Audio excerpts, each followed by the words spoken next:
Հիշեցնեմ հարցը ինչի մասին է, փաստացի մենք մի շարք փոփոխություններ ենք իրականացնում պետական պարտքի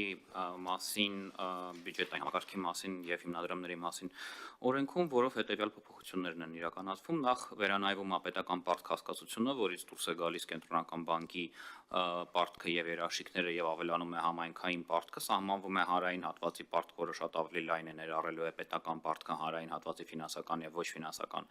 կազմակերպությունների պարտքը եւ ինչպես նաեւ առաջանում է երկու նոր ֆիսկալ կանոն, մասնավորապես երբ որ պետական պարտքը անցնում է 60%-ի սահմանաչափը հնայից, մենք արգելք ենք դնում երաշխիքների եւ նոր պայմանական պարտավորությունների ստանձնման վրա, եթե իհարկե կանխավ դրա մասին ազգային ժողովի թույլտվությունը ստացված չի, ընդ որում հաշվարկի մեջ չներառվում այն երաշխիքները, որոնց ապահովումը, առաջնային ապահովումը, ընդ որում մենք սա շեշտում ենք 120%-ից ավել է, այսինքն եթե երաշխիքը լավ ապահոված է իր գույքայինով, այս հաշվարկի մեջ չի մտնում, ինքը նշանակում է անվտանգ երաշխիք համեմատաբար, եւ երկրորդ ֆիսկալ կանոնը այն է, որ եթե պայմանական պարտավորությունների, պետական պարտքի եւ երաշխիքների հանրագումարը 70%-ից անցնում է, նույն կանոնը սկսում է էլի գործել։ Սրանով մենք ինչ ենք փորձում անել, քանի որ պայմանական պարտավորությունները ֆիսկալ կանոններով կարգավորված չէին, ռիսկեր առաջանում, որ պայմանական պարտքի պայմաններում կարող է սկսվել պայմանական պարտավորությունների վերցնելու process եւ լրացուցիչ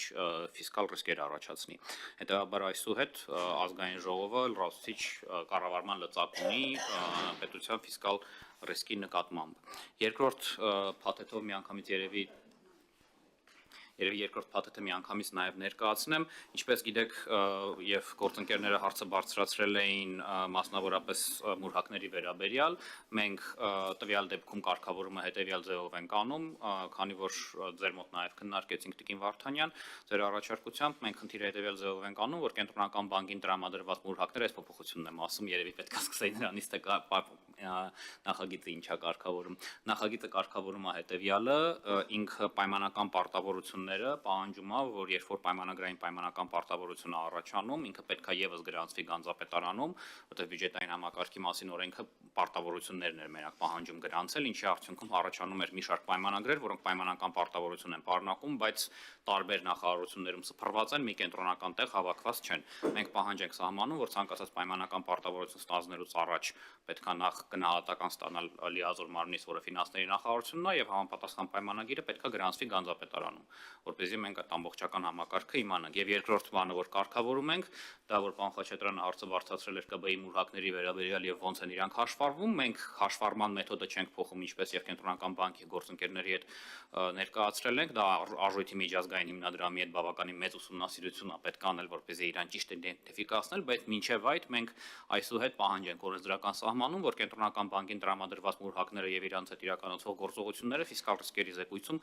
այսուհետ պարտադիր ներառվեն, այսինքն մենք թափանցիկությունը բարձրացնում ենք, ցույց ենք տալու, թե ինչքան մուրհակ ենք տրամադրել կենտրոնական բանկին, ինչ պայմաններով, ինչ գործողություններ են իրականացվել այդ մուրհակների շրջանակներում, որպեսզի թափանցիկությունը բարձրացնենք, բայց նաեւ այս մեթոդաբանական